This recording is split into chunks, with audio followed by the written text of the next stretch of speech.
the broadcast with Amanda, Shandy, and Colleen. My name is Colleen. My name is Amanda. And I'm Shandy. Welcome to the show, everybody. Happy 2021. This is Season 5, Episode 26, episode number 126. Welcome. Ooh, here we are.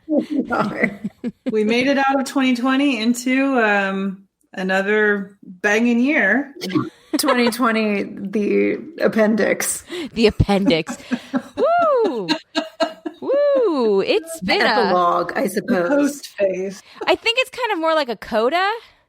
Coda. It's whatever the last chapter of the last Harry Potter books was. And maybe that was an epilogue. So it's January 12th as we're recording this, and my gosh, I thought the first couple of days of the year it was going to be, you know, things were looking up. We hadn't assassinated any world leaders and, brought to the brink of war. And, it's just a bunch of temper tantrums being thrown. And then we won the Georgia runoff election, and I cried all the big happy tears, and it was wonderful. And then 35 seconds later. Dude, okay, so that day was nuts. I mean, obviously, January for very 6th. obvious reasons. But, in my personal experience, I was working in the morning, and I was trying to concentrate on work. I was vaguely sort of knew a little bit of how things were going. I woke up that morning happy, things were looking good. It was a little bit of whiplash back to election week. So, things were looking on the up and up.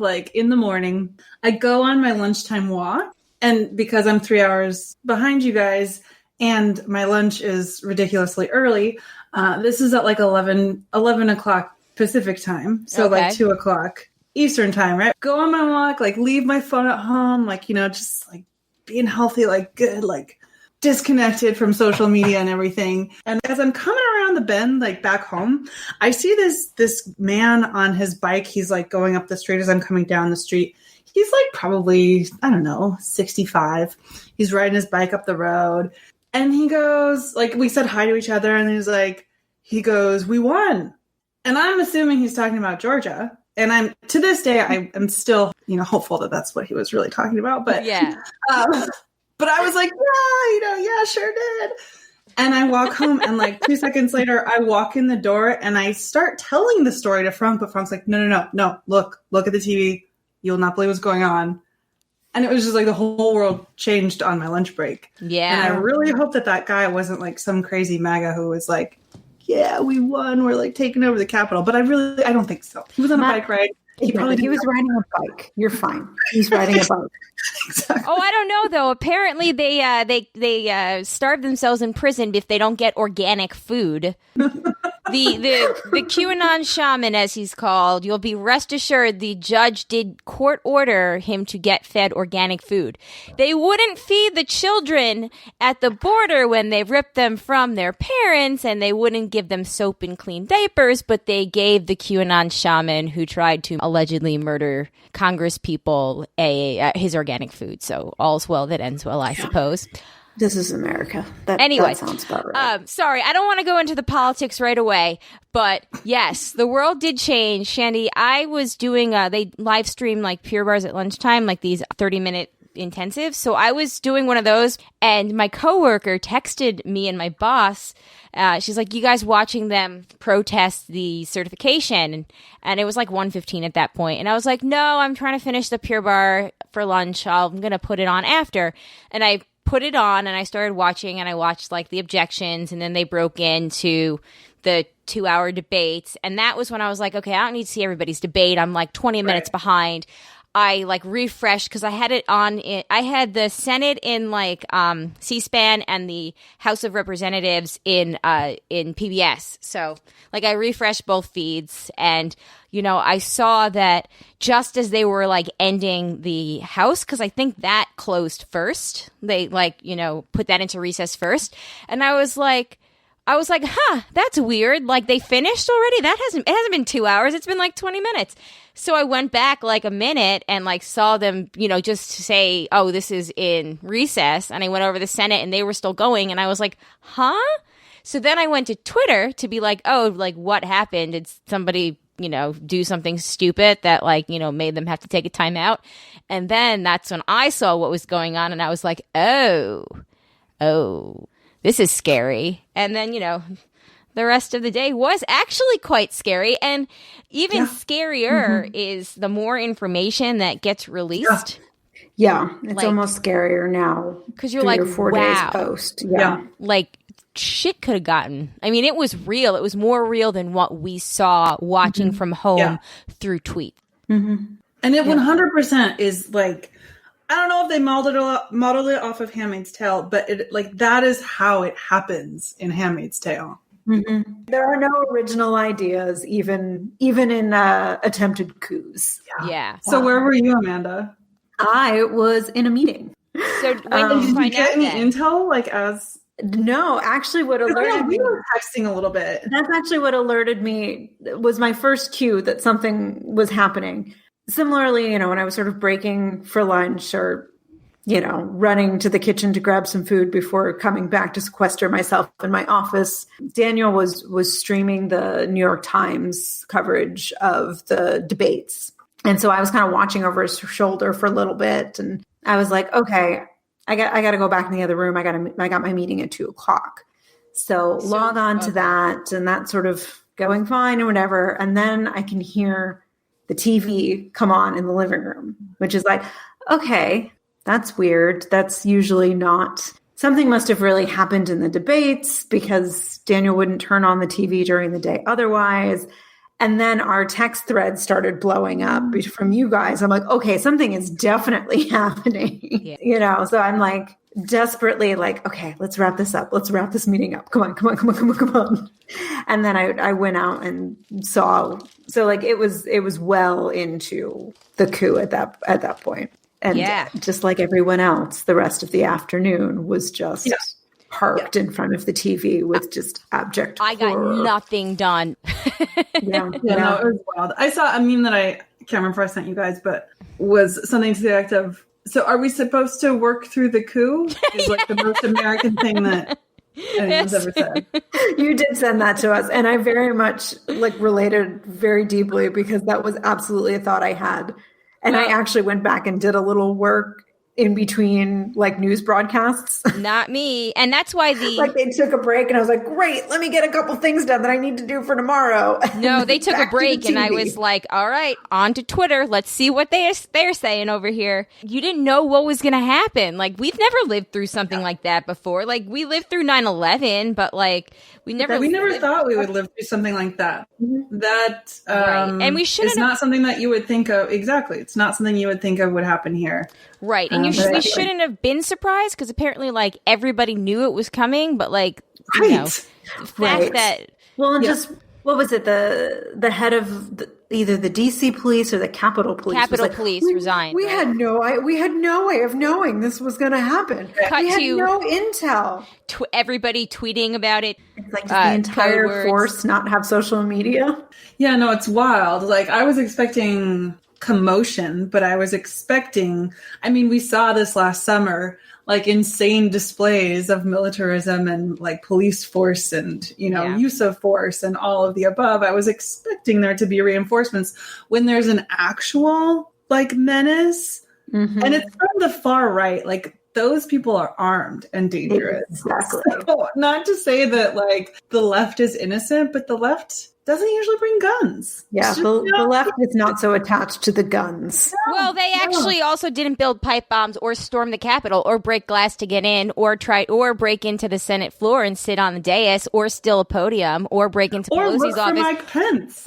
Or make excuses. Try and hang Mike Pence. Right. I mean, build him a noose and everything. Oh, anyway. It's just wild. And I do, sometimes it really, really sucks to be right because I know we talked about this after the election. We were so happy that Joe Biden was elected and then was like, well, unless there's a coup between now and then, oh, surprise, surprise. But this is the kind of stuff that we've been saying since 2016. When we were crying on our Raw episode in 2016, this is part of why. This is the natural progression of everything that's been happening over the last 4 years.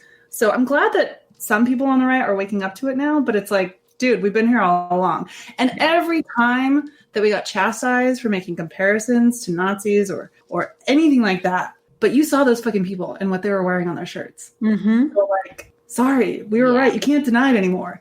It's going to be interesting. It's going to be an interesting couple of weeks. Inauguration is next Wednesday, the 20th. We might have an impeachment vote by then. I mean, we're supposed to have an impeachment vote. It's looking more and more that it's going to be a bipartisan impeachment. McConnell.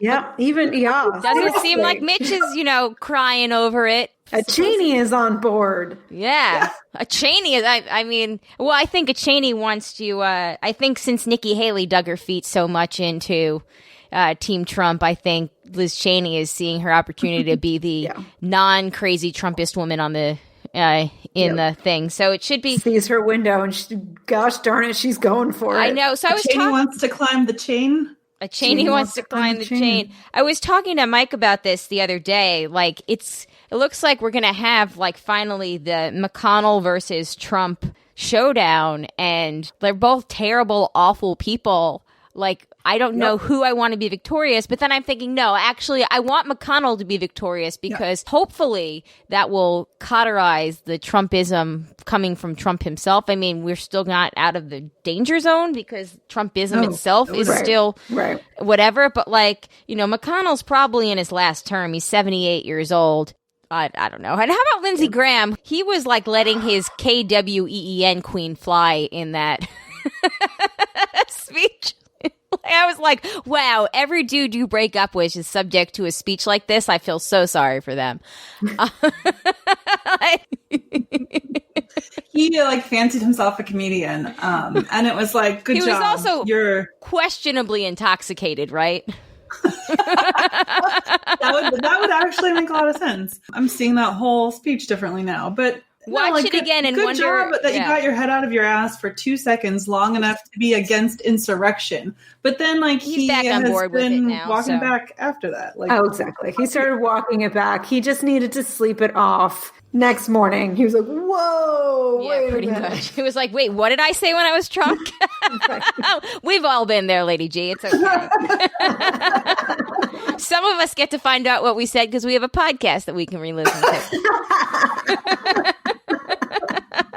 It's going to be a crazy couple weeks. Who knows what's going to happen? So we decided that we're going to do one more broad topics on Monday, January 25th. So the Monday after the inauguration. And we can talk about what's been going on since the beginning of this year, or even since the election and all that stuff. So we are going to do that. So Monday the 25th at 9 p.m. Be there or be square. We will also be live for the Hangout level patrons on Tuesday the 26th. So mark that down in your calendars.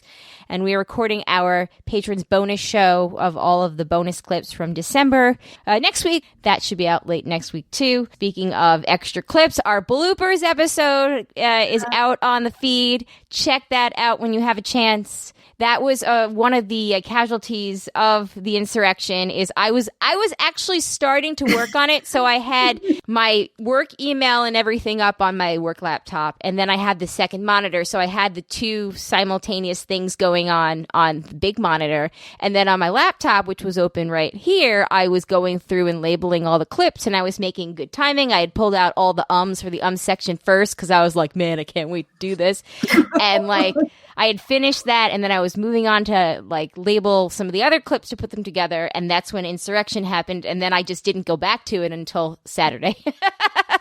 It happens. Totally. I couldn't concentrate. Hopefully a once in our lifetime experience. It's fine. Yes. So the bloopers went out there. Fantastic. Thank Everyone you. should go listen. Thank you. I hope everybody enjoyed them. Real quick, before we move on, how was everybody's Christmas break? Good, distant quiet memory. I know, right? Well, a really long time ago. It was actually very, very nice, I will say. And I had a great time at Thanksgiving. We talked about that here. And Christmas and New Year's were kind of similar. We just hung out here, the two of us, cooked all day, both times, Zoomed with my family on Christmas, Zoomed with our friends on New Year's. It was just kind of nice to even just have a couple of days off. I had the 24th, 25th, and then the weekend, and then it's always nice to have a day the next week. So it was great. And I actually watched one more Christmas series during do tell. I don't think that we talked about it on here, but I am sorry if one of you recommended it to me and I'm just completely forgetting and now like usurping your suggestion. But it's called Home for Christmas and it's a Norwegian series. Oh, I saw the trailer for that. There are It two sounds familiar, seasons. but I don't know anything about it. It's one of the It's a pretty featured quick ones watch. on Netflix. I can't remember how long each season is, but it's not very many episodes. I highly recommend it. It was great. It'll make you want to go to Norway for one thing. And it's really nice sometimes to watch something that's not American, get just different perspective. And it's just really fun. I liked it a lot. So 2 thumbs up, highly recommend it. And Frank watched it with me and he's not really like a let's watch Christmas movies kind of person. And he really liked it too. So awesome. So now is it in Norwegian? No, with subtitles? it's overdubbed, isn't it? I watched it with subtitles. Okay. Because the I got trailer really Borgen, which is a really awesome Danish series. It's like the Danish West Wing.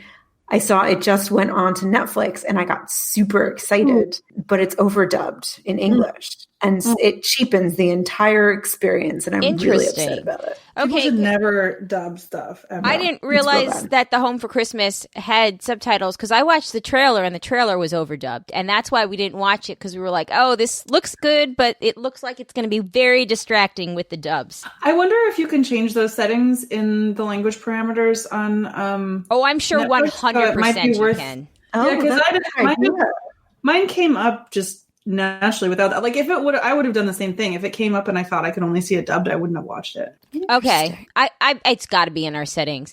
Kind of like the time Disney Plus started playing everything in French for like a week and we couldn't figure out why. And then we realized that it's just like if you just tap the top, it pulls down a menu thing and all the languages are across the screen and somehow somebody had sat on the remote or touched it or something and they had changed it to French and we just couldn't figure it out. We were like, man, this is all messed up. It's just like Rosetta Zone for a week. So what we would have to do is once it started, it would start in French and then we would change it to English, but we didn't understand how to get it to start in English. And yes, finally after like a week of it, I Googled it because we were watching something in there. Oh, I think we were watching like Rebels or Clone Wars or something. And I was like, this is so annoying. Good times. I also, Colleen, started watching Flight Attendant. Oh, I've watched it twice all the way through now. Oh, wow. So last night we finished episode 5. I'm watching it with Frank and he's really liking it too. But yeah, I would be I can see how someone can finish it in one setting, but I just haven't been able to. It's really good. I agree with your recommendation. That's what we did over Christmas is we watched it with my sister over 3 nights, I think. Nice. And I picked up on so much that like after I had finished the story, I bet. Because I watched it again, like without my phone or without anything, like I just kind of, because I had been so into it the first time.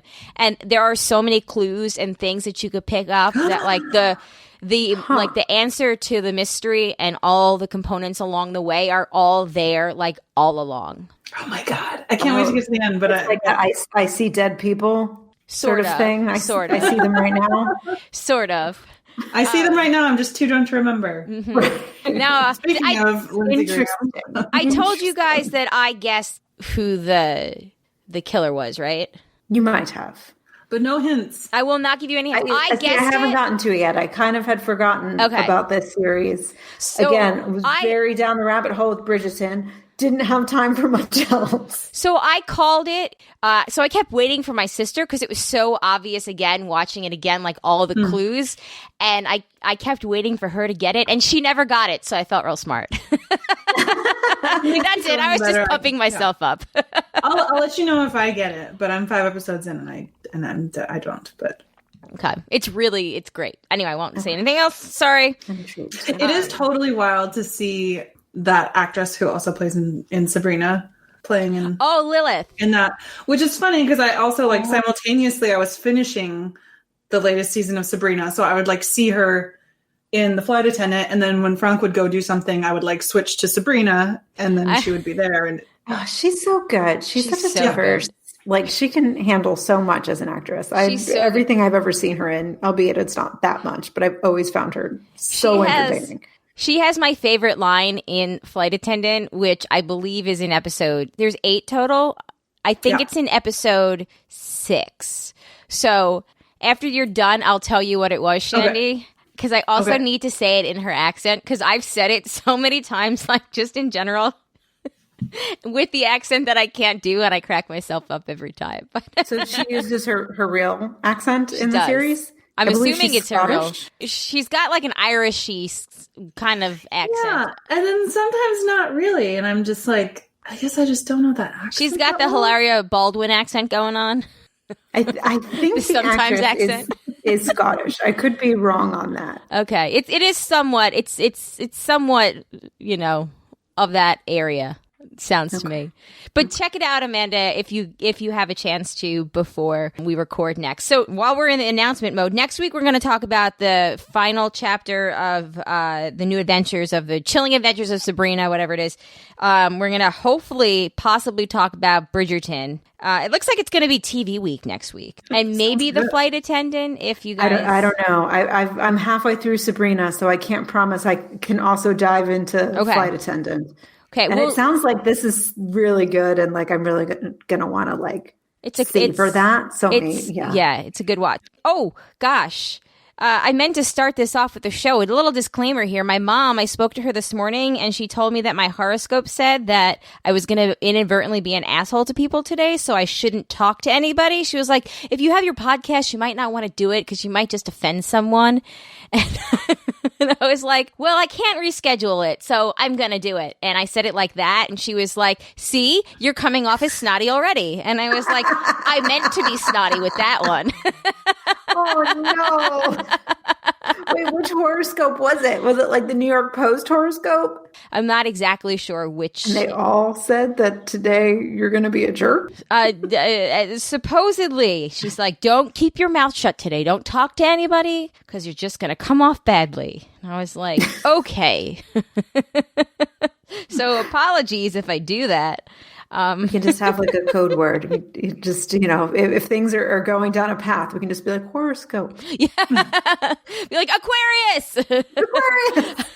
That's your favorite word. We could also just agree not to take it badly. That's true. No, let me know. You have warned us. Let me know. Just shout out Aquarius randomly throughout the episode, please. Because it also could be really funny. It could also just be a great drinking game for the listeners at home. Yeah. Aquarius. Speaking of, I'm 12. We'll sneak in some Aquariuses. I'm 12 days into dry January, and it's so much better than last year. Oh, nice. Oh, what a weird time to do a dry January. Why? I feel like everything is so stressful right now. That's a very, very true. I don't know. I will say the only day that I've been kind of like, man, I could use a drink right now was the Insurrection Day. And I thought that at like 3:00 in the afternoon. So I couldn't drink then. So Well, I mean, you could have. That's true. I'm at home, but still. You just chose not to. You exhibited self-restraint. Well, also, I think last year at this point, I had lost like 5 or 6 pounds like 12 days in. And this year I've lost 0 pounds, which has been very frustrating, actually, because I'm like, I've got to be eliminating at least 500 calories because I'm not even drinking like beer or anything and nothing. Anyway, whatever. I don't know. It's still such a weird time. Like our bodies are still trying to like adapt to this new world where we don't really leave our house that often. And I don't know about you guys, but I just eat cookies like 3 or 4 times a day. I will say we were doing Weight Watchers as well, and I have done terribly with that. I seem to have replaced alcohol with chocolate, and I've almost never was a chocolate eater before 12 days ago. Chocolate's the best. Oh, it's my favorite. Anyway, that's my middle of the month update. I'm in much better spirits and it's much easier this year than last year. So, oh, good. I'm glad. Anybody else have anything? Oh, I also watched one more Christmas movie. Ooh, it's a classic, but I finally saw Die Hard. Oh, yay! Yippee-ki-yay! Motherfuckers. Did you like Yeah, it? now I am solidly in the minority on that. Yeah, I liked it a lot more than I thought I would. Enough that then we went back and we watched the Movies That Made Us episode about Die Hard, and then I appreciated it all the more. Oh, That's nice. high praise. Well, then you'll be happy to learn that Bruce Willis was asked to leave a convenience store or something today because he refused to wear a mask. We can't have nice things. Jesus fucking Christ. Cheers. All right. So we all watched Wonder Woman 84. Do we want to talk about that for a few minutes? Yeah. Let's do it. What did you guys think? Did you like it? I could start and say that I liked it. I think I'm in the minority of people that liked it. I've heard a lot of criticism about it. I had a little bit of a debate about it over Twitter with Ralph and his wife Stevie. But I liked it. I thought that it was cheesy at the end, and the first one was definitely much, much better. But like, I enjoyed it up until the very cheesy speech at the end. Spoiler, if you haven't seen Wonder Woman 84, skip ahead a few minutes and yeah. Skip ahead a few minutes and then come back. I actually really liked it. Like, it wasn't like the best movie of all time, but I thought it was fine. I did think that it was a bit long when I saw the runtime. I think I'm just not used to watching movies that long anymore. Or like things on TV that long, except for when you sit down and watch like hours of a TV show. That's, for some reason, that's like different. I don't understand it. But because you can stop at any point. Like you have like these chances to Yeah. I thought it was totally fun and fine. I actually really liked that. So can we say spoilers? Yeah, we can say spoilers. They like didn't kill anyone off. Like I thought it was a kind of a really cool, like, even though the end was cheesy, we like got to sort of look into a person and see what makes them who they are, because we're all complex human beings that have good things about us and bad things about us. And like I really liked that instead of just like killing the bad guy. Yeah. Well, poor Steve. Oh, I know. We had to suffer his demise twice. I know. That was heartbreaking too, especially as she had to like walk away and not actually watch him go. That was, I know, awful.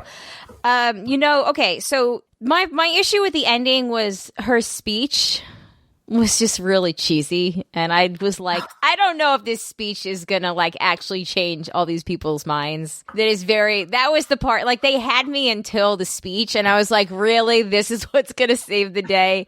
That was that point. And I thought how over the top was, what's his name?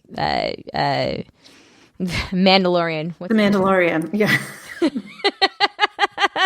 Pedro Pascal's character, like, he's like, doing the whole like in the getting everybody's wishes, and it's like so over the top, and he's so maniacal, and like you would think that would be the point that was completely over the top, and then you hear stories about how there's an insurrection in the Capitol and Donald Trump is enjoying the fuck out of it while watching Fox News on his television in the Oval Office or whatever, in the West Wing. So there is a real life bad guy. Yeah. Apparently those caricatures have come to life in the tulpa form of Donald Trump. It was an interesting week to watch that movie for that reason, and I think I was able to forgive more of its faults because of that context. Right, but then you got to the whole speech thing, and you were like, God, Ben Shapiro would have cut her off air like ages ago, and nobody would be renouncing their wishes. They want to take our wishes away from us. They're always trying to take something. Sorry. Yeah, it's like I found the whole movie to be equal parts infuriating, entertaining, and really confusing. Because I thought the whole thing was over the top and like super extra.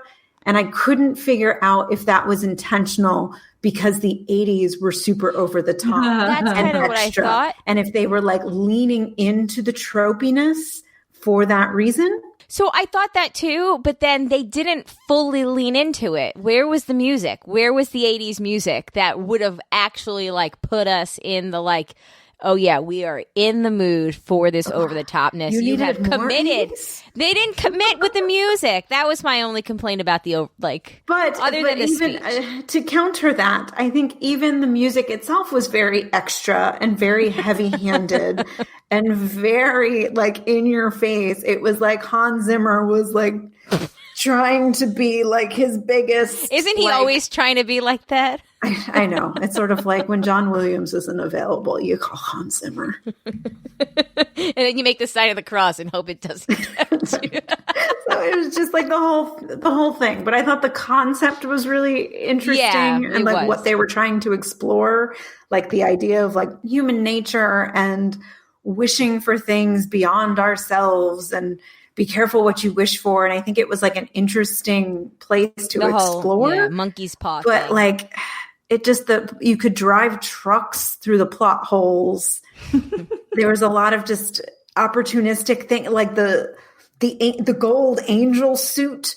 Like that just felt really out of nowhere. That they're just how like, did she have it time? Was wrapped up in an old like Sherpa rug in the corner of her house, and she's like, "Oh yeah, let me tell you the story of that thing that's going to come back and pay off."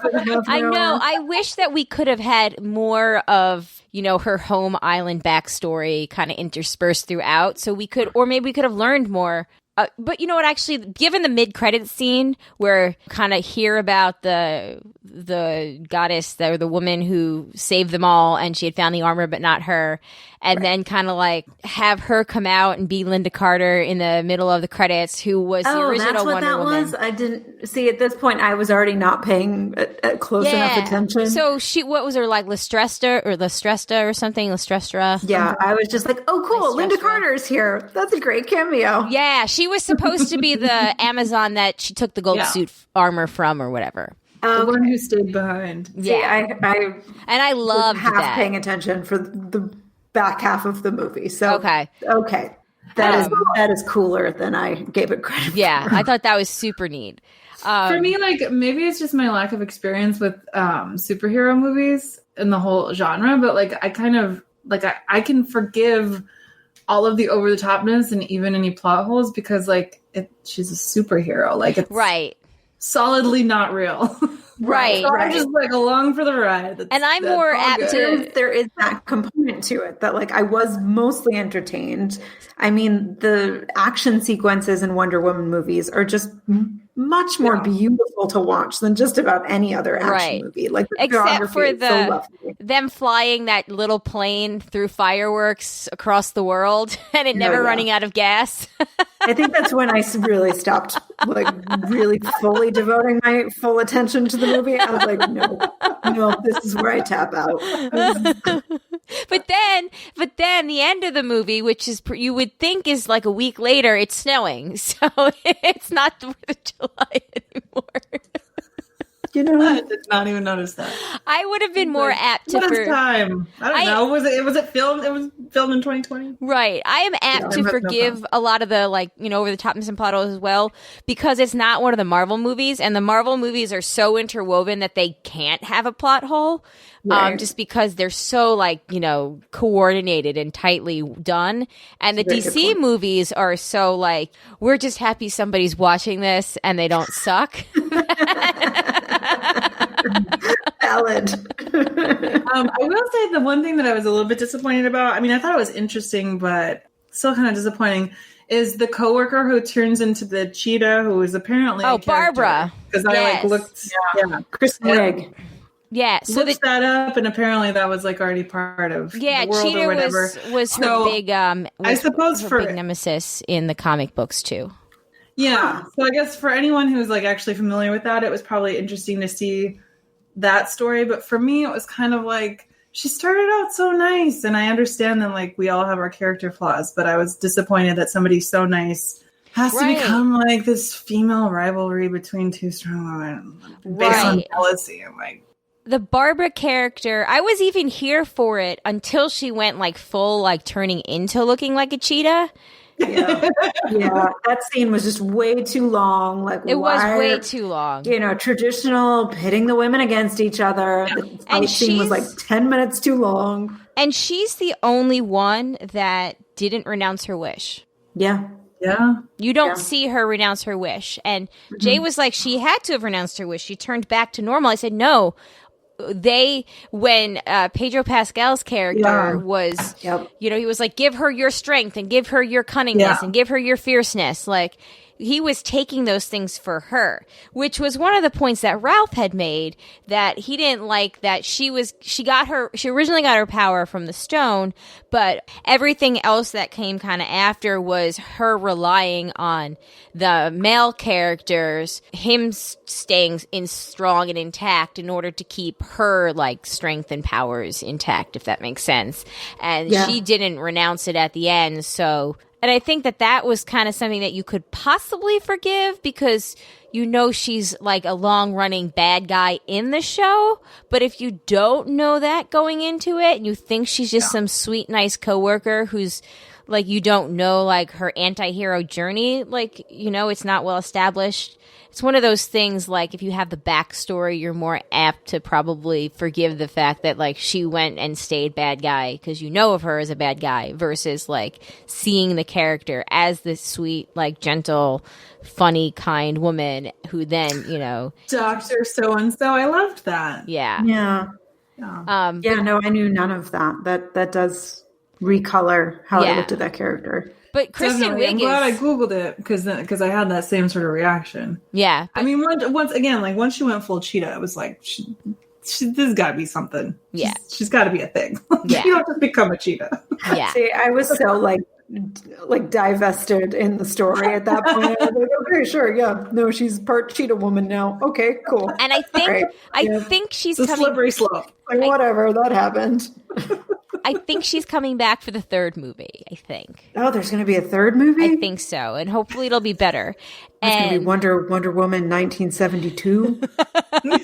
So, okay, first of all, so to even, like, why did they pick 1984? I don't know. Do we know? Maybe they were doing an homage to the broadcast because we were all born in 84. I don't know. Maybe. Because I kept thinking, again, because plot holes, and it's been a long time since I've seen the first movie, but the first movie takes you back to, like, what is supposedly understood to be modern times. And, you know, starts, like, and I then think she's remembering, because the story itself takes place during the World War II. During World War I. But you would think then if her boyfriend comes back at some point in the middle of the 80s, that, like, you know, the sort of flash forwards to, like, the modern day part of the first movie storyline wouldn't really line up. Yeah, right? Somebody told. But again, it's been so long since I've seen the first movie. I can't remember if it, like, contradicts itself in any way. I don't know. I didn't. To me, like, the modern day story didn't hinge on what was happening in 1984, so, like, that didn't bug me as much. It was more just the Steve relationship. Okay. You know, that, like, you know, she sort of was like, because she was there, you know, so like, why pining was away she... for, like, this great love that, like, you know, it's okay, that makes sense. When she had seen him only 20 years prior. That was more the, 20 like, years thing that was in the back of my mind. It was more like 35 years because we are old. But I don't know. Maybe she still missed him then. Do we think that she got with the dude that looked like him at the end? What is he from? Does anyone know what he is from? Because he was so familiar to me, and I could not place him. And I haven't had a chance to Google him. Let me look it up. He looked familiar to me too. Can you imagine, like, that poor dude? He got to bang Wonder Woman and then never got to actually remember it. Yeah, didn't even know. Wasn't him. Yeah. Also, Kristen Wiig looked incredibly hot in her cheetah thing. Sorry, apparently I'm thirsty tonight. I thought she looked terrifying. No, not like, as the cheetah. Like, was an arch, like she was, you know, they, like, get her really hot, and then as she sort of descends into cheetah woman, she just gets more and more no. The end of the night walk of shame. My makeup's running down my face. No, not as the cheetah itself. Like pre getting to the White House, which was also a ridiculous sequence. Like, was that supposed to be the rally? Got it. Okay. Yep. Before things started to, like, go off the rails. Okay. Yes, I agree with you. Yeah. Yes, she was gorgeous. Like, was that supposed to be some kind of, like, Ronald Reagan type figure where he was like, I want all the nuclear bombs. Right. Or was that just supposed to be Ronald Reagan? Like it was. It didn't look anything unclear. like him, though. I don't think so, because I don't think they're following like the real world time. Like I don't think. Yeah, I think you're probably right. It's all like a fictitious world. But yeah, I was like, of course. Okay, this is he wishes for more nuclear weapons. Okay, that checks out. That's why they put this movie in the 80s. Yeah, there we go. It was just nukes. Check. I know. Oil. Yes, we want that in our extra movie. Christopher Paloha. Ah, that's the dude that played the dude whose body Steve snatched. He did kind of snatch his body. He body snatched. Yeah, I think we can call it that. I think that's fair. Definitely. Apparently, he also had roles in It's Always Sunny in Philadelphia and Bones, among other things. Oh, Bones.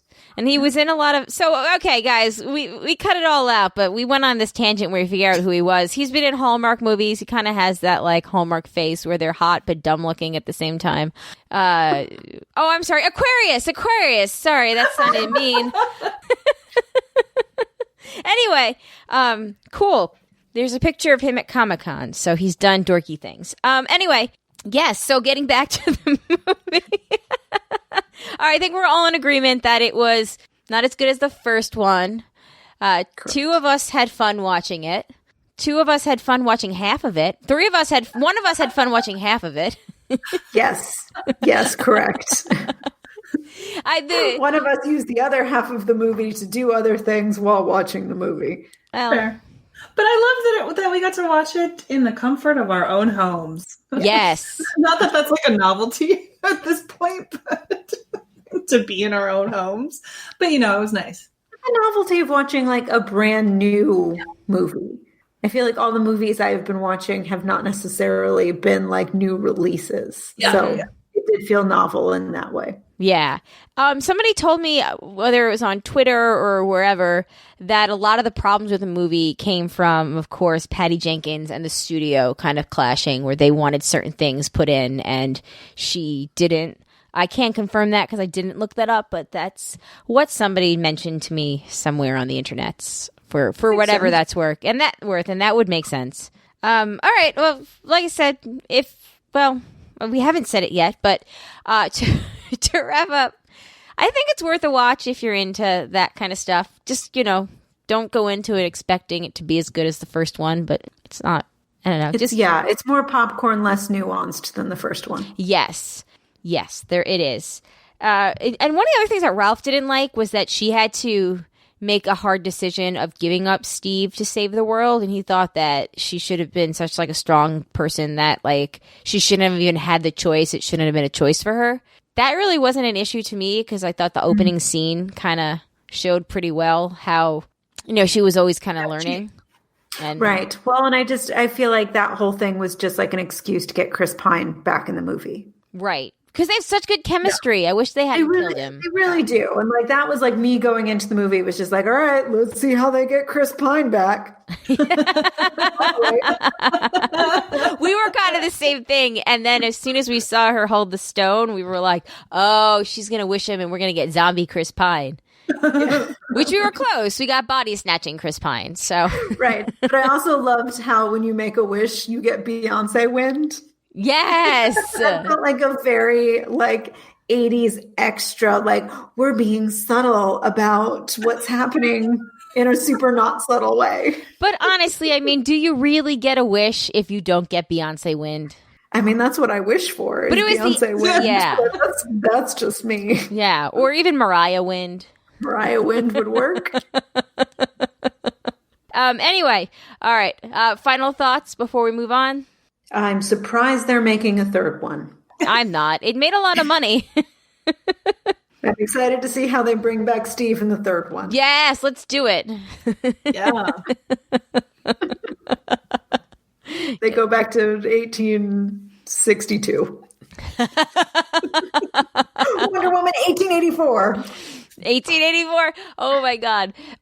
No, maybe they do like Wonder Woman 1908 and it's like little Steve and then like she somehow manages to change him into like Big Steve, like Tom Hanks in Big. And I know. Becomes a whole different movie. A whole different movie. All the creepy factor there.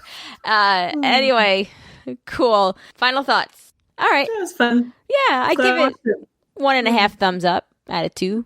Yep. But I love that genre, so I'm generally more forgiving.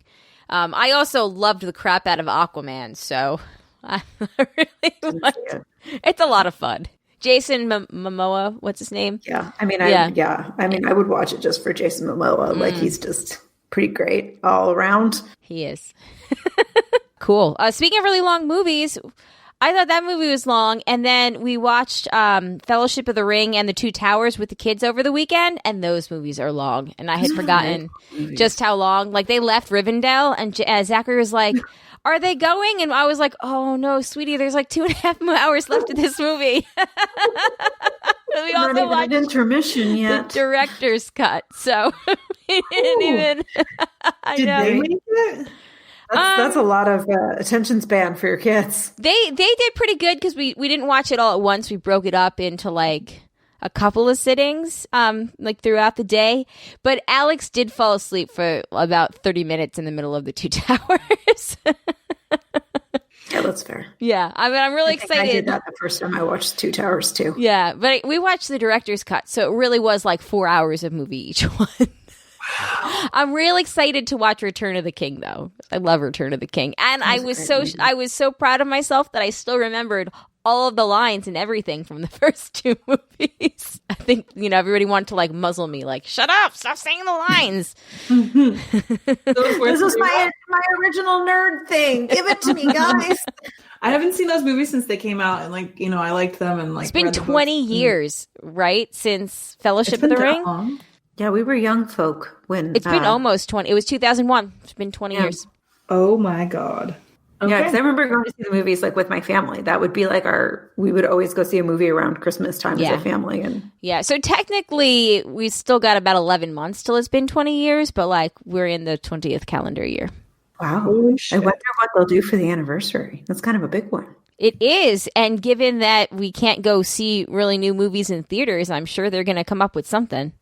Mm-hmm. Before we head into our commercial break, there was actually, let's do this when we come back. Let's do our commercial break, and we're going to do the hashtag from a Twitter party today. And isn't it so nice to not have to deal with Donald Trump tweets right now, ever again. It's been like this nice, quiet, just for everyone. Like even those of us that don't. I didn't even follow him. It's still permeated just everyday life. Because he was creating news like through his Twitter. And if anybody out there is going to be like, they're silencing his voice, blah, blah, blah.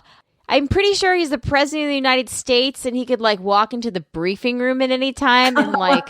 Seriously. But also like the First Amendment have limits. Mm-hmm. Yeah, I seem to remember this gay couple wanting a cake. And then it going to the Supreme Court, and it became very fuzzy about the details. Yeah, I think it was like very, very, very, very, very clear after that private businesses could decline business to anybody that they wanted to. And last I checked, Twitter is a private business. Also, there's nothing more American than not forcing you to hear what the president of the United States has to say. No, it's just like you can't yell fire in a crowded movie theater, and you can't incite an insurrection on the U.S. Capitol. Right. It's just like there's a couple of things that are basic rules. Basic rules. No fire in a movie theater. From which society is based. No. You should not have to argue this. Yes. No chance of hanging Mike Pence. Nothing like that. No. Yeah. Not happening. Yeah. All right. So let's take our break and we come back. We're going to do the hashtag and we'll do some feedback because I don't think we have a ton and we'll get out of here. All right. We are back. And before we get into some feedback, there was a Twitter party started by Jimmy Fallon. It was the hashtag describe a TV show badly. And he started, and his suggestion was Breaking Bad, student and teacher bond over cooking.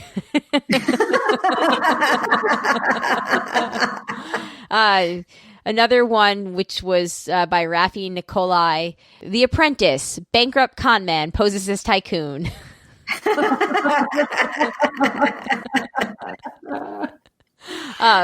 Feel free to jump in.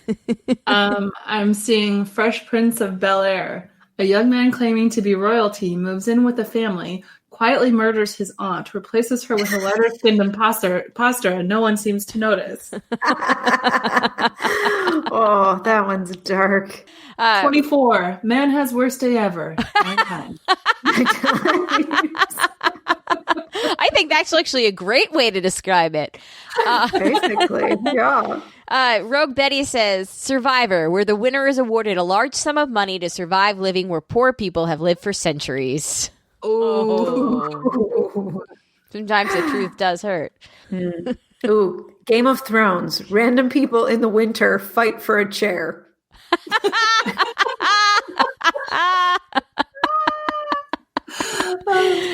There's another Game of Thrones by Michael Harriot. He says, a boy who daydreams a lot, his two-faced sister, a freezer-burned zombie, a woman who rides lizards, and a guy who's sleeping with his auntie all try to kill each other for a chance to sit in a chair made of old knives.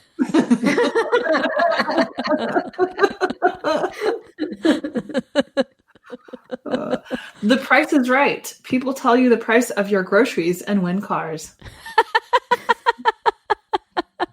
It is a weird concept if you think about it.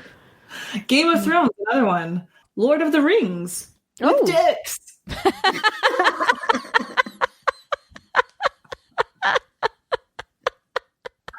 Oh, here's another Apprentice one. Okay. Getting fired by a guy who will later lose the most important job he's had. Love that one. Love that one. That is from Vanessa Murphy. Hold on. So good. Love that journey for him. Okay. I love that journey for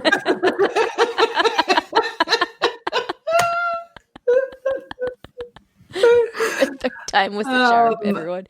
Friends. 6 white friends live in apartments where it's always cold inside that they can't afford in a 1990s/2000s version of New York City where people of color don't exist. Yeah. Another cold in there. They're because she's nipping out. Because she's always nipply. Yes. Another one about Friends, a show about unrealistic expectations of New York City apartments. Yep. Mm-hmm. Accurate. Vampire Diaries, teens snacking on each other. Okay, wait. Oh my God, I got one. Okay, this might be my favorite. Ready?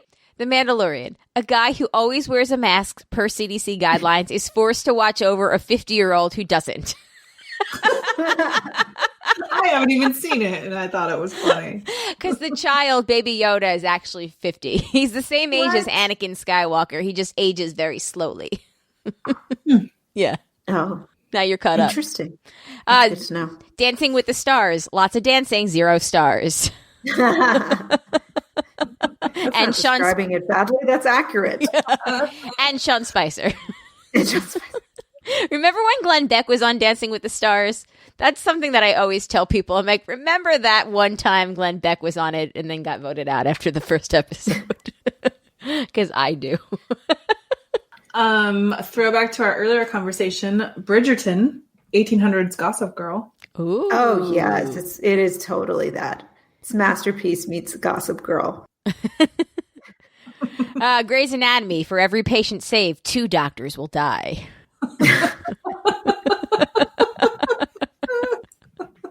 Wheel of Fortune, people take a long ass time to spell 4 words.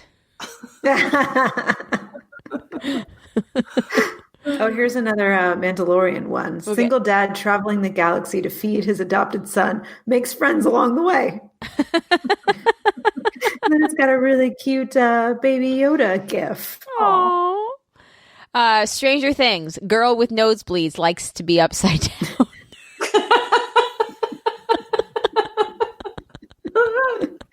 The Good Place. 4 humans experience Groundhog Day forever. Lost. A group of strangers wind up on a mysterious island. Then a group of writers and producers can't agree on what should happen for the remaining 5.5 seasons. Accurate. Another Lost. They don't know where they are, what's happening, and neither does the audience. Game of Thrones. No toilets, but lots of boobs. Yeah.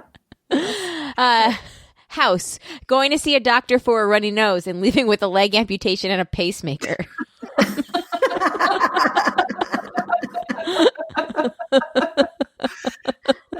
Gilmore Girls. Mother and daughter drink lots of coffee so that they can talk super fast. The Office. Watching people work in the office on your days off. I'd say another Office one. 8 people try to sell paper when Office Depot is clearly the better option.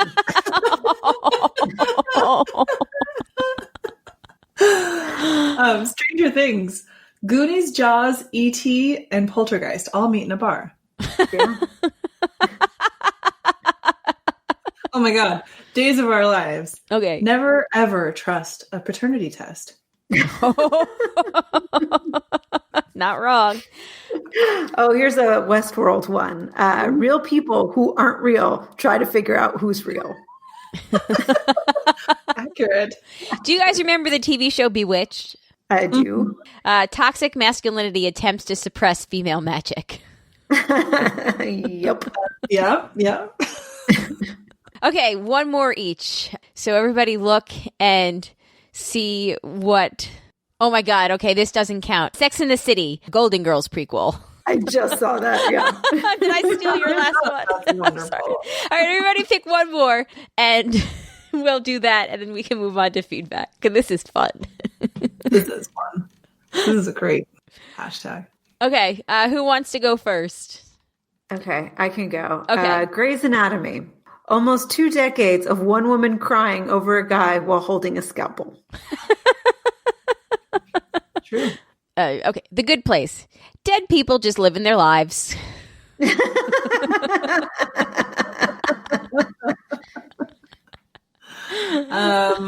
And Full House.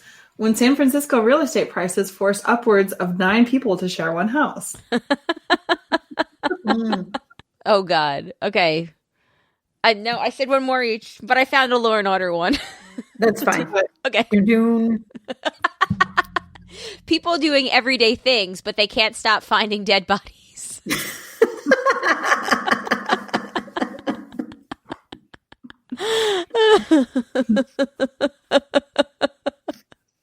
And Seed. And scene. That was fun. This that was a really good one. fun. That was a real good Twitter party. This was good. This is the best Twitter party since Stephen Miller got COVID, so.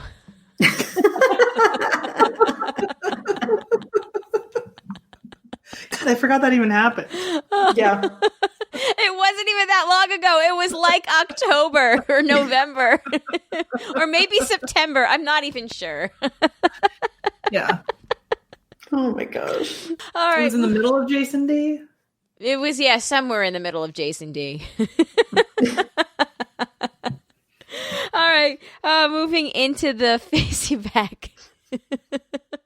Laura and Stephanie both called out for us to talk about politics. We talked a bit. Scroll back about an hour.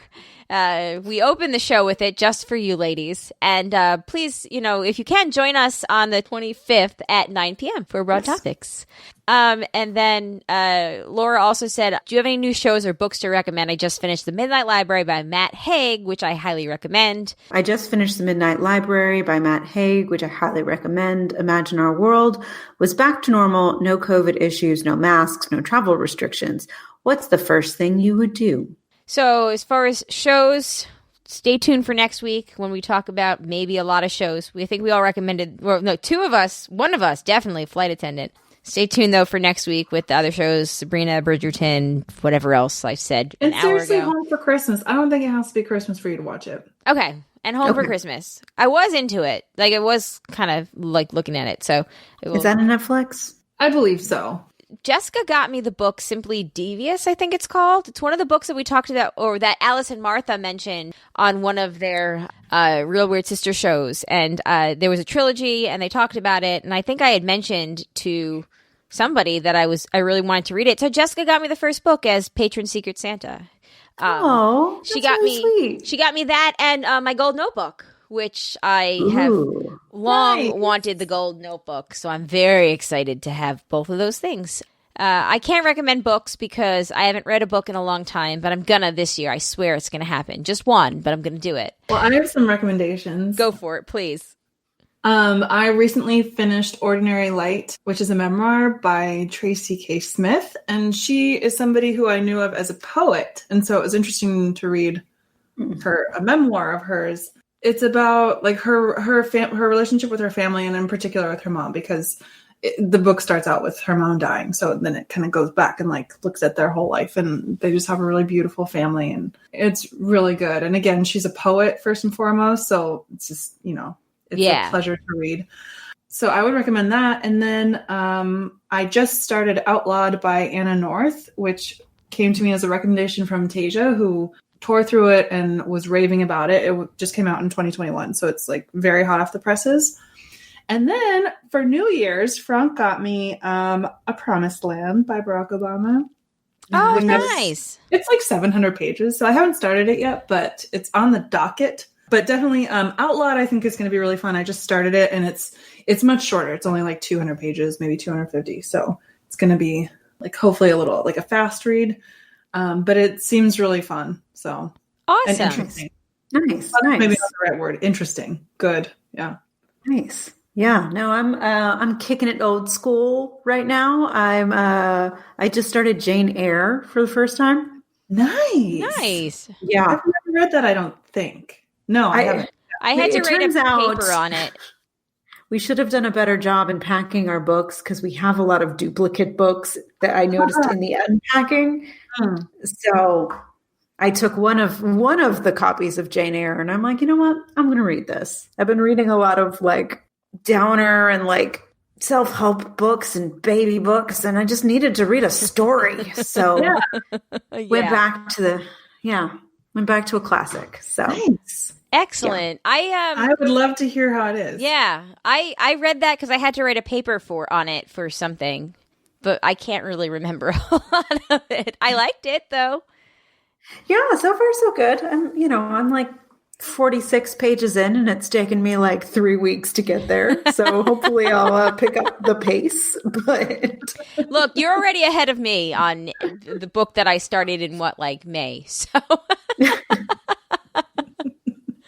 awesome. And then what was the last question that she had? First thing we do if like in a post-COVID world. Go to the movies. Yeah, but like not just I would go to one of those like dine-in movies, like an Alamo Draft House. Yes, or Alamo like Draft House. A Nighthawk, something where you can get fancy popcorn and a cocktail and just have the full experience. Yes. I just honestly I want to have like, I don't know, like a dinner party or just like hang out with friends in a setting where I don't feel like I need to be outdoors 6 feet away wearing a mask and nervous about, getting sick. Like That just too. anything really with hanging out would be fun. That too. We're going to get there. I know. We're going to get And there. live theater. I miss live theater a lot. Yeah. Actually, you know what I miss a lot is the fucking pool. Like I took goddamn swimming lessons in 2019 and got to use that newly acquired knowledge for a couple of months. Oh, right. I can't go to the pool. Yeah. I'm sure that our answers will all change like 1,500 times. Yeah. Well, isn't that the thing of it, though, that there's so many things to miss that you kind of change what feels the most acute in any given moment. Yes, exactly. Good times. Where are we? Dan wants to know which pies are your favorite and which pies you hate. Shandy, that's a you question. Pecan pie. I like apple pie. I don't think I hate any pies. They're all beautiful children from heaven. I don't like custard pie. It depends. Or like a lemon custard? Nah, I don't like custard. I don't like the texture. Oh, that sounds good. Or like a key lime pie is essentially a custard. Yeah, I don't pie. like key lime pie. I like tried pumpkin. to make, because we didn't go home for Christmas, so I attempted to make my grandmother's like chocolate pudding pie recipe. God, that sounds delicious. It usually is. Oh no. Oh no. I had again, I tried to wing Christmas dinner. I was like, oh, I know how to do this. I've watched it be done my entire life. Like, I know how to do this. Turns out I don't. It's okay. You can practice. Yeah. So cook and serve pudding has to go directly into the fridge from being poured into the pie. If you leave it out, it will not set and your pie becomes soup. Oh man, yes. I am suddenly so excited for all the stories Amanda's going to tell when she's trying to make baby food.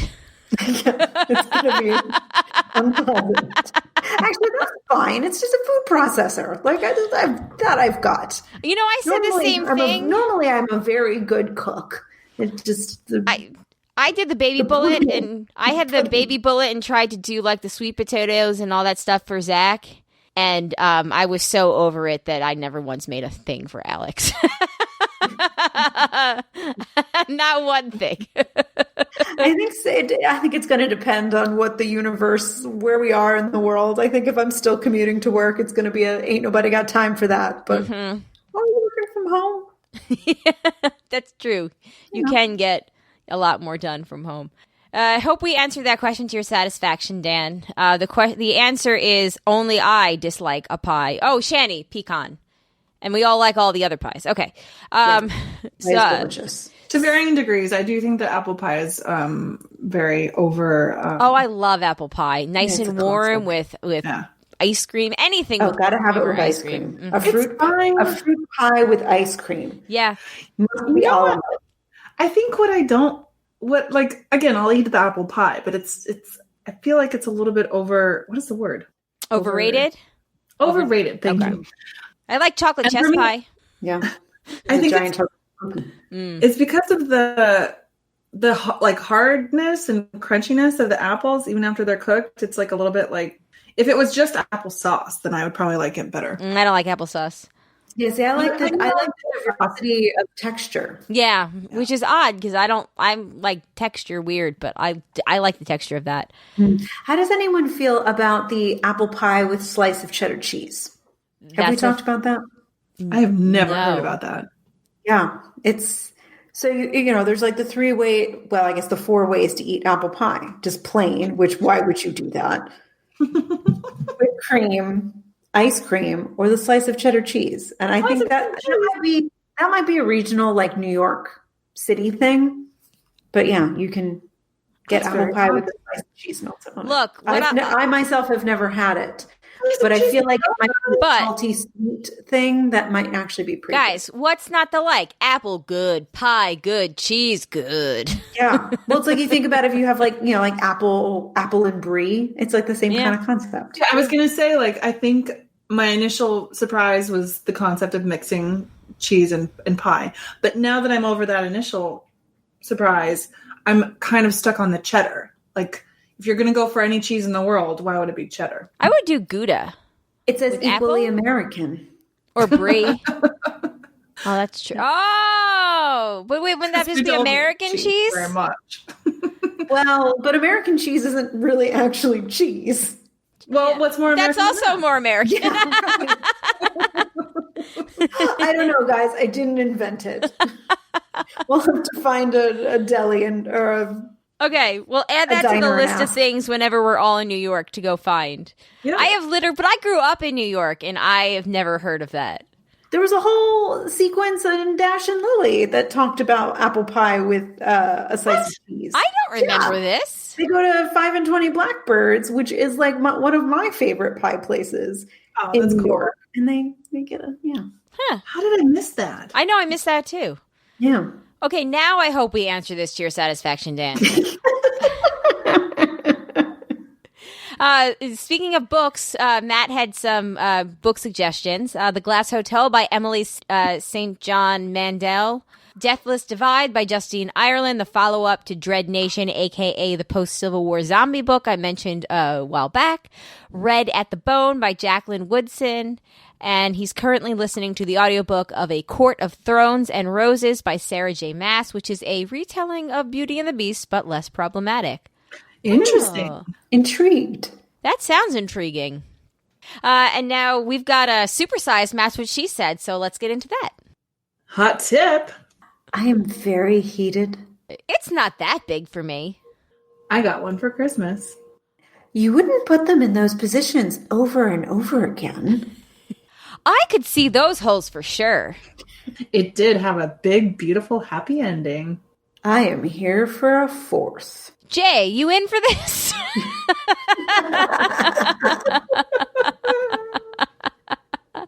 We're going to do it. We're going to do that. We're going to do whatever else I said we're going to do. Everybody kind of comes. So many boxes. So many boxes. Love a good box joke. Yeah, me too. That was fantastic. That was well worth it. Start to finish can take up to 3 hours. Ours takes 4.5 hours. It makes this loud beeping noise when it finishes. I guess the next one's great. It's 30 seconds of noise when it's like, I'm done, I'm done, I'm really, really done. And Jay was on his laptop during it.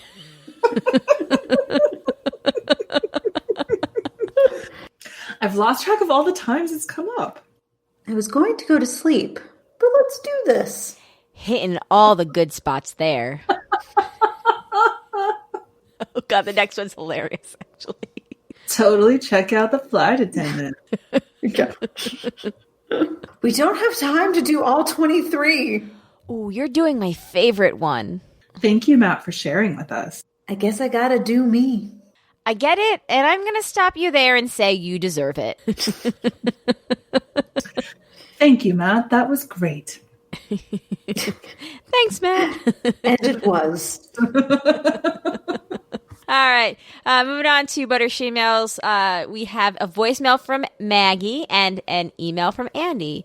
So let's get into the Maggie voicemail. Hey, Amanda, Shandy, and Colleen. This is Maggie. Happy New Year. Happy 2021.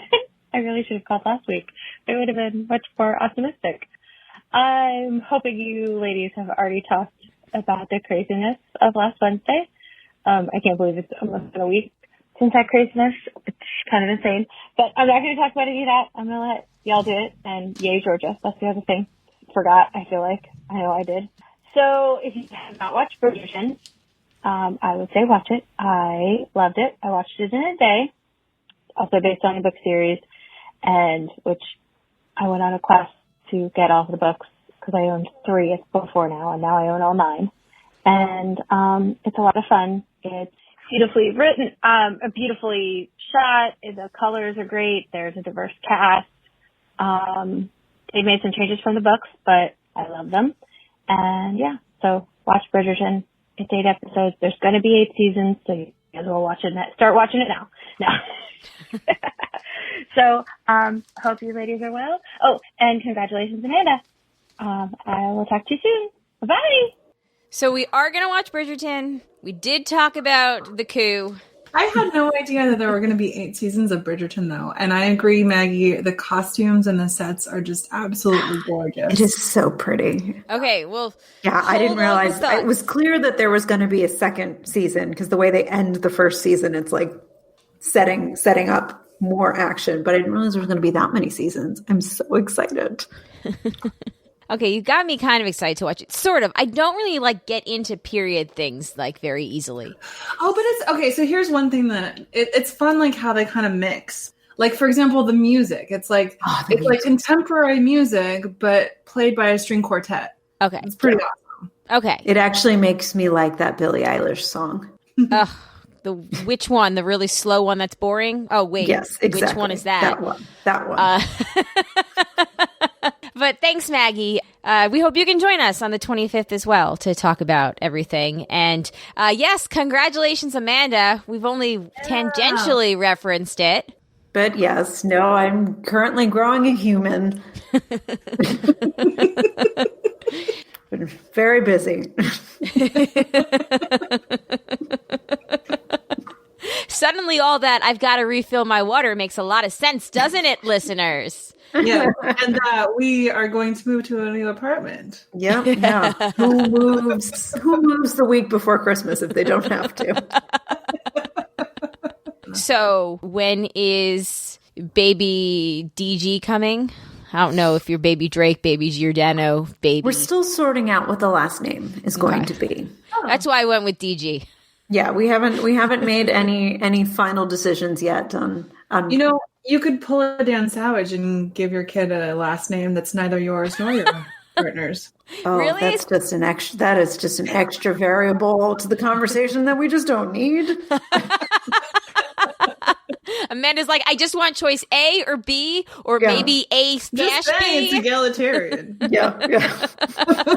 I'm always in favor, and None this of the my above 2 is cents. not a choice. My 2 cents that nobody asked for is that it's coming out of your body. So I think that you lay more claim to the name. That's true. Well, and actually, and what sort of prompted the conversation is because, so I had to pre-register at the hospital I'm going to deliver at. And in their sort of paperwork, if you're not married, you have to fill out a couple of extra forms to like confirm the paternity and the last name. And there's like some additional stuff that we're going to have to do. Mm-hmm. You're just like, okay. That's very annoying. Yeah, but it did prompt the conversation of like, oh, we need to decide what their last name is going to be. But we've got a while. We've got to the end of April. So we've got some time. Yes. So I guess that leads into another announcement. We usually do our Real Weird Sisters annual crossover in January, but we are actually going to record it in early April so we can have a couple episodes on backlog for when Amanda takes her maternity leave at the mid to end of April, and hopefully not early May for your sake. So yeah. So yay, Amanda. Okay, let's finish this puppy up with an Andy update. All right. So Andy writes in the new year in Andy's virginity. Hey, broads. I was just getting ready to write another year in review, and then I realized we haven't even gone through the first 2 weeks of 2021. I'm sure you probably talked about it, and odds are I agree with you, or our points of view are close. Most reasonable people knew our problems with 2020 weren't going to disappear at midnight on New Year's Eve, but damn. On a lighter note, I want to congratulate Amanda on her big news. Aw, Yay. thanks. Great. You had sex. Great job. Oh, cool. Yeah. Hey, Mama. You can do What's it. up, Mama G? Oh. Okay, this is a rehash of a joke I told when Colleen was pregnant with Alex 3 years ago. And similarly, joking aside, I'm so happy for you, and I know you're going to be a great mom. Oh, thanks. Can't wait to meet them. And so, Shandy, you don't feel left out. I'll congratulate you on having sex. Everyone get the sex trophy. Let's just Well, clarify. almost everyone. Shandy is not growing a baby right now. Yes, she to just confirm. only had sex. Well, It's I don't know. true, but I certainly have had sex between the last time that Andy has written to us. And I'll take it. Let's just be clear. Okay. There were a lot of days off over the breaks. I know. As you can probably expect. As you can probably expect, my holiday season was a low-key affair. We've tended to take it easy for the last few years anyway, but the pandemic certainly forced our hand to somehow go even lower key in our celebrations. Generally speaking, I'm okay with that. I miss seeing family and friends in person, but it was for the greater good. Like everyone else, we tried to make the best of it. Here's hoping the holidays in 2021 can be more festive like before. So we look ahead to 2021 and hopefully try to learn a few things from our experiences this year, like not taking the little social things for granted. It'll still be a while before we can do those things we like to do before, but I'm trying to remain optimistic that the back half of this coming year will have some of those things come back to us. As for goals for this coming year, to refrain from rehashing 2 jokes in one email, I think we know what is high up on the list of things I really want to happen for me this year. Oh, he wants a sex participation trophy. I got it. I guessed it. We all want the Andy/A Consenting Woman 2021 campaign to end well, but it may not be safe to do so. But still, I hope it will be. Ultimately, I want to close out on a note of hope. I think that's been a big theme in our correspondence, even to where I may be tempted fate by feeling that 2021 couldn't possibly get worse than 2020. This is like we learned from Wonder Woman, be careful what you wish for, just saying. Editorial note. While I think everyone this past year has felt the pull of negative thoughts, dealing with the kitchen sink of awful that's besieged us, nevertheless, I try to hold on to the notion of hope.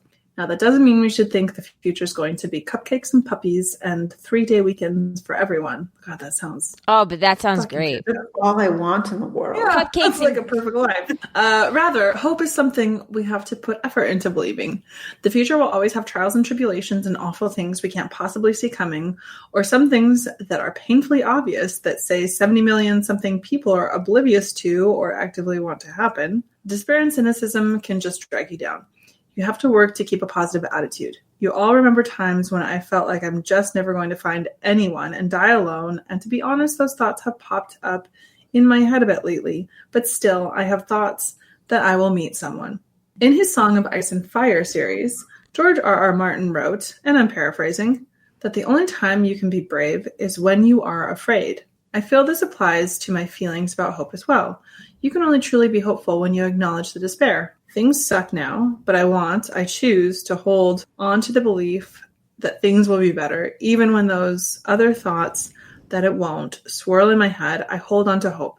I hope 2021 will be the great year for us all, and hope I will finally get to tell you that good news I really want to tell you. But this week I'm okay with not having the big news and letting Amanda take it instead, because what's a better symbol of hope than the promise of a new life? Hashtag I'm 6 feet from hers, Andy. Oh, that's really sweet. Yeah. Yeah. I think that was the shot of hope that maybe we all needed this week. So it was the money shot of hope. it was the money shot of hope. Really blew your load on that one. And we forget we're not even 2 weeks into the new year. So 2021 still can turn around. It can redeem itself. It really can. I mean, we are going to be inaugurating our first female vice president in a matter of days. Yeah. And, the first day that we will be Trump free if he doesn't get, resigned or something. Get resigned if he doesn't resign or whatever. Get gone. It would be 12121. So, Which is wonderful. And this will be the year of our Lord when the first president ever gets impeached twice. So there's also that. Yeah. Yeah. And that is no small thing. And it's an even year, God damn it. It's not. It's even years are better. It's not. I'm sorry. Cut. Bloopers. And it's an odd year. God damn it. Odd years are better. I had this thought the other day that each broadcast spawn will be born under a different president. Whoa! Yeah, because Zach was born under Obama, Alex was born under Trump, and baby DG will be born under Biden. Wow. That's pretty cool. Or according to QAnon under Trump Alex, again. But... Yeah. But we're also entering the third president under broadcast tenure. Wow, that's wild. That is amazing. And it's only, it hasn't even been a full 5 years yet. I know. Most of the broadcast has been under Trump. I think that makes sense in a way. Well, it does, because, we've got 4.5 seasons, and we did start the middle of the last year of Obama.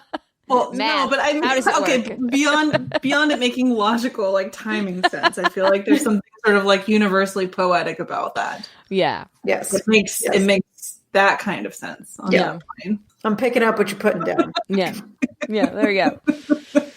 All right, everybody. On that note, thank you for everybody who gave us some feedback. We love feedback. We'd love to hear what you thought about Wonder Woman or next week's Sabrina, Bridgerton, Flight Attendant if we get to it, whatever else. Books, movies, anything. Let us know. thebroadcasters3@gmail.com or give us a call 331-276-2373. We hope that you will join us on January 25th for the special broad topics, 9 o'clock that day, over Zoom to talk about the first 12 days of the year and whatever happens between day 13 and 25. So I'm sure it's going to be great. And by great, I mean crazy.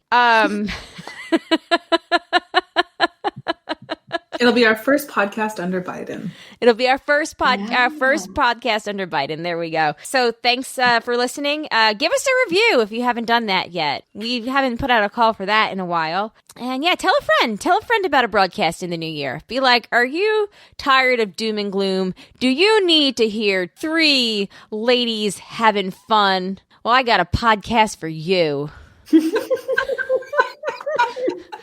I mean, that's just the copy. You can spice it up as you want. Just, a early suggestion, just a base. Yeah.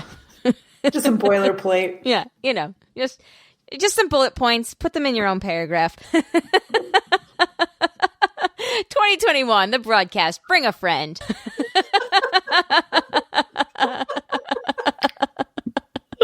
We're like the prequel to Sex and the City and Golden Girls. Not really. Not at all. No, we're not. No. Not even close. They were younger than we were when we started this adventure. I think the prequel would be Girls, which is funny because Shoshana is in Flight Attendant. She's awesome in Flight Attendant. The call came from inside the house. She's the best character on Girls. Yeah, like the call came from inside the White House. The call for the coup. The coup call, if you will. Leave. The coup call. But it was a perfect call. It was the best call. Do you remember 2 days before the coup when the audio came out of him trying to shake down the Secretary of State of Georgia? Right, and you thought that was going to be the weird thing of the week. And the thing is, I know that is included in the article of impeachment, and thank God. But it's by this point, because honestly, when I read the article of impeachment, I was like, oh right, that also happened. I'd already forgotten. That happened on January 3rd. That was a thing that happened on the 3rd. Wild. Yeah. The Trump administration, in one sentence, started with a Muslim ban, ended with a Twitter ban. Boom. Whoa. There's your legacy right there. Yep. All right, on that note, everybody, we got to get out of here. Thank you to the patrons. If you'd like to become a patron, you can go to patreon.com/jayandjack or go to jayandjack.com and click on the Become a Patrons link on the top right-hand corner of the show. Thank you to the patrons that contribute a certain level that we tack from Tokyo, Eckhart Rickner, Maggie the Magnificent, Joanne with a Plan, Greg the Gray, and Ed the Creepy Mailman. Thank you guys so much. We appreciate it. Stay tuned for the bonus episode next week and the live patron hangout on the 26th. Anyway, on that note, my name is Colleen. My name is Amanda. And I'm Shandy. Peace out, everybody. See you later. Aquarius! Aquarius!